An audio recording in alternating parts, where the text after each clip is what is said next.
Kamusta na? Siguradong excited na ang mga magsing-irog, mag-sweetheart, mag-honey, o kahit na ano pa ang tawag ninyo sa inyong mga mahal sa buhay. 4 na tulog na lang at Valentine's Day na. At dahil dyan, hatid namin ngayon ay koleksyon ng mga kwentong bubusog sa inyo ng pag-ibig. Tabihan ng inyong darling, ulit-uliting sabihin habang sa matay nakatingin na loves kita. Nagkalat ang iba't ibang klaseng rosas ngayong araw ng puso. Pero alam nyo ba kung paano pinalalago at saan inaani ang paborito ninyong bulaklak? Sa bawat isang halaman ay mayroong tubig na ganito. Itutusok mo dyan para na monitor ang dami ng tubig na ididilig sa bawat isang halaman. Mag-aani tayo ng rosas sa pinakamalaki at pinaka-high-tech na bukid ng rosas, ang Paraisong Rosa Romantica. Kompleto ang araw ng mga puso kung walang bulaklak. Lalo na ang simbolo ng Valentine's Day, ang rosas.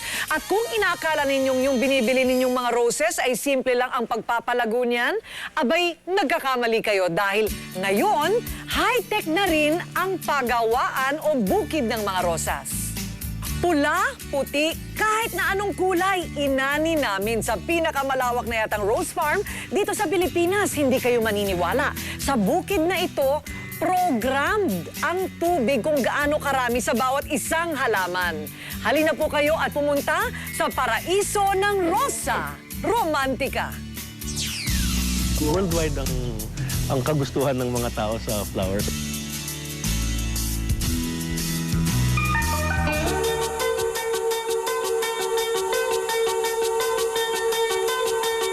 Mababa ang temperatura o malalamig na mga lugar, maganda magpatubo ng malulusog at malalaki magagandang mga rosas. Sa katunayan, ang pinakamalaking rose farm, kung tawagin, ay narito sa Tagaytay.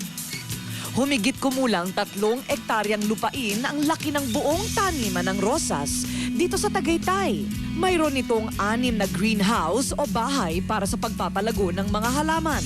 Lahat ay puno ng iba't ibang klase at kulay ng mga rosas. Buong taon namumulaklak ang iba't ibang uri at kulay ng rosas dito. Dahil bukod sa malamigang klima at kontrolado ang mga elemento, ay gumagamit din sila dito ng moderno at computerized na greenhouse. Tulad nito, high-tech. Mula sa bansang Holland, ang teknolohiyang ito kung saan ang buong pasilidad ay nakakonekta sa isang computer. Pinoprograma sa computer ang oras at dami ng tubig na ilalabas sa linya ng kanilang irigasyon. At ito naman ang high-tech na pagdidilig. Drip irrigation ang tawag dito. Ito tinutusok doon o kaya pwede mong bunutin, dito lumalabas yung tubig para na monitor ang dami ng tubig na ididilig sa bawat isang halaman. Kaya ang bawat isang rosas na pinapatubo dito sa isang computerized na greenhouse, espesyal. 5 hanggang 7 linggo ang hihintayin bago maaring anihin ang inaalagaang mga rosas. Mga 6,000 tangkay ng rosas araw-araw ang inaani mula dito sa Philippine Cut Flower Corporation. Pero lahat ba ito sa iisang anihan lamang? Hindi, Corina.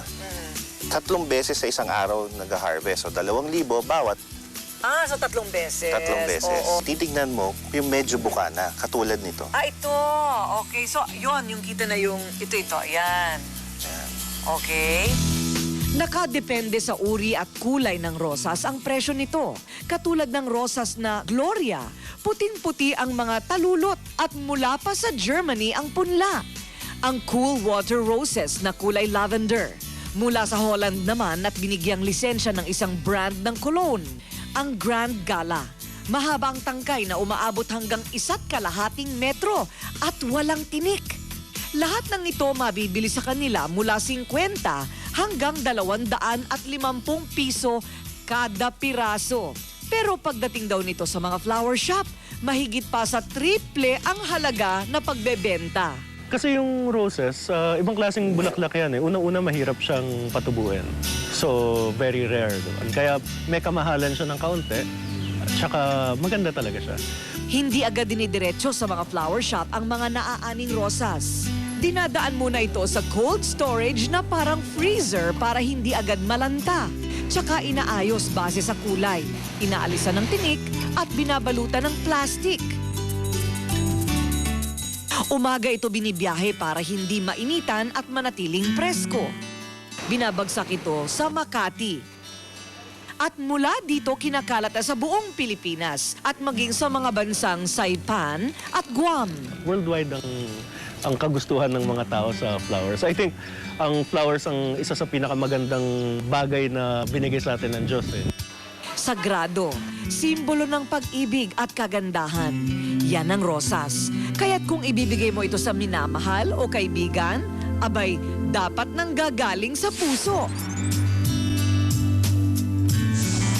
Loves kita.